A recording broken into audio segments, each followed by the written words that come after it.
Това, което ще ви разкажа, се случи през август 2017 година.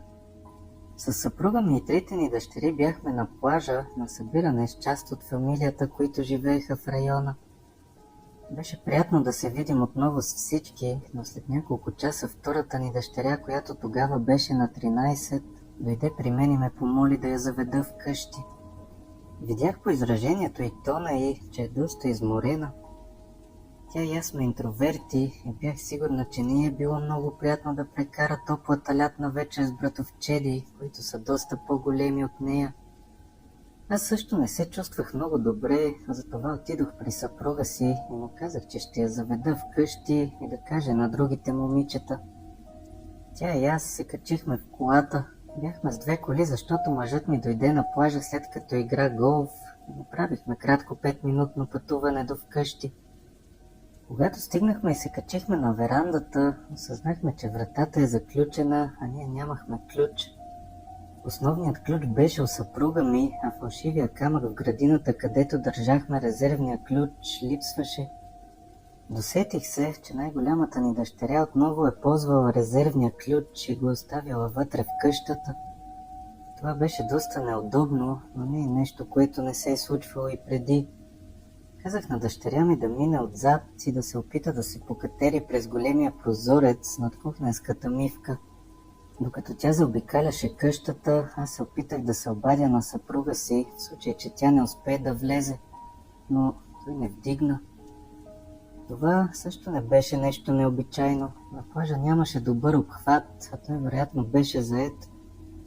В момента, когато се канех да се обадя на най-голямата ни дъщеря, погледнах през прозореца до входната врата, който позволява да се види през къщата до кухнята, и видях дъщеря ми, която стоеше на прага на кухнята. Беше тъмно и можех да различа единствено силуета й, но определено това беше тя. Познавам дъщеря си. Тя е доста ниска като мен, има същата дребна фигура като моята майка и бих я разпознала от километри. Спомням си, че извиках да отвори вратата, но тя не помръдна. По начина, по който стоеше, разбрах, че ме гледа право в очите, но не помръдна дори за секунда. Първоначално си помислих, че може би е на телефона си, но ясно виждах, че ръцете й са отстрани на тялото й. Стоеше в доста странна поза, с крака раздалечени на разстояние и с леко повдигнати ръце. Към този момент все още не се чувствах напрегната, но определено бях объркана. Продължавахме да се гледаме още няколко секунди. Спомням си, че извиках името й Лили и само 5 секунди след като го произнесох, истинската ми дъщеря изтича от към къщата. Тя каза, че не може да влезе, защото щората на прозореца е пусната и тя не може да я вдигне. Гледах истинската си дъщеря в продължение на няколко секунди, с вероятно много изплашено изражение, тъй като тя веднага ме попита дали всичко е наред. Не можех да отговоря и си спомням, че цялото ми тяло започна да трепери. Бавно се обърнах обратно към прозореца и погледнах в къщата. Може би си го бях въобразила, но съществото в къщата сега беше в хола, все още стоеше в онази странна поза и ме гледаше, но сега беше поне с 3 метра по-близо. Страхът и адреналинът ме връхлетяха по начин, по който само една майка може да разбере. Веднага издърпах дъщеря си от стълбите и хукнахме към къщата на съседите, за да вземем резервния ключ. Каквото и да беше в къщата вече го нямаше, когато се върнахме, или поне не се виждаше през прозореца. Не позволих на дъщеря ми да влезе в къщата, докато не бях проверила всеки ъгъл, за да съм сигурна, че няма натрапник.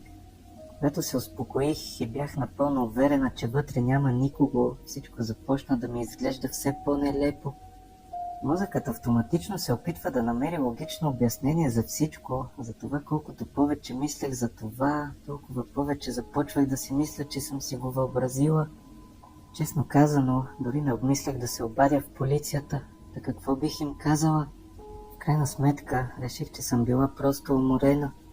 Честно казано, какво друго би могло да бъде? Така и не казах на дъщеря си какво бях видяла. Просто и се извиних, че съм се разтревожила и казах, че съм видяла гнездо на оси. Глупава лъжа наистина, но тя или беше твърде изморена, или не се занимаваше да ме разпитва.